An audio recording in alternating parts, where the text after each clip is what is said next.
For around 30 years, Daniel Day-Lewis was considered by many to be one of the best working actors, getting nominated for 6 Best Actor Oscars and winning 3 of them. Following his 6th nomination in 2018 for Phantom Thread, he announced his retirement at the relatively young age of 61. But now, thanks to his son, he's gracing the screen yet again in Anemone. The film, directed by Daniel's son Ronan and written by both the father and son, finds Daniel playing a hermit named Ray, who lives deep in the woods in rural Ireland. He's tracked down by his brother Jem Sean Bean at the behest of Jem's wife, Nessa Samantha Morton. A dalliance between Ray and Nessa many years before resulted in a son, Brian Samuel Bottomley, and Nessa believes Brian finally meeting his biological father might help quell his growing anger. The story goes back and forth between Ray and Jem at Ray's remote cabin, and Nessa and Brian at their home, juxtaposing the somewhat tense reunion of the brothers with the sullenness of Brian and quiet despair of Nessa.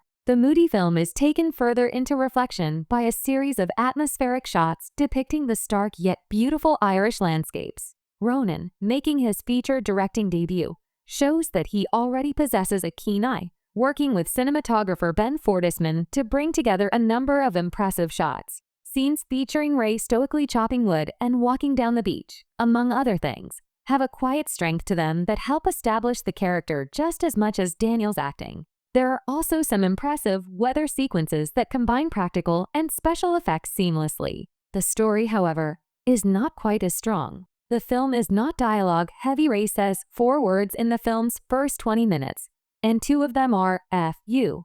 And so the audience must get by with brief snippets of conversation that yield small tidbits of information about the characters. What is revealed is dark and deep, but the framework of the film prevents the story from developing the necessary drama. As the film goes along, it becomes increasingly clear that the filmmakers are more interested in vibes than anything else. While this approach yields some interesting scenes in the first half of the film, the second half is a bit of a slog as each of the characters tries to come to terms with what their individual lives have become. There are some big emotions just begging to come out, but the Irish sensibilities clamp it down. Despite the film's story faults, Daniel Day-Lewis shows he hasn't lost a step since we last saw him on screen. Whether he's telling a body story or revealing long-held secrets, his ability to get inside the skin of his character is amazing. Bean compliments him well, although most of his role is just letting Daniel cook. Morton and Bottomley are fine in their small roles, but the real show is happening elsewhere.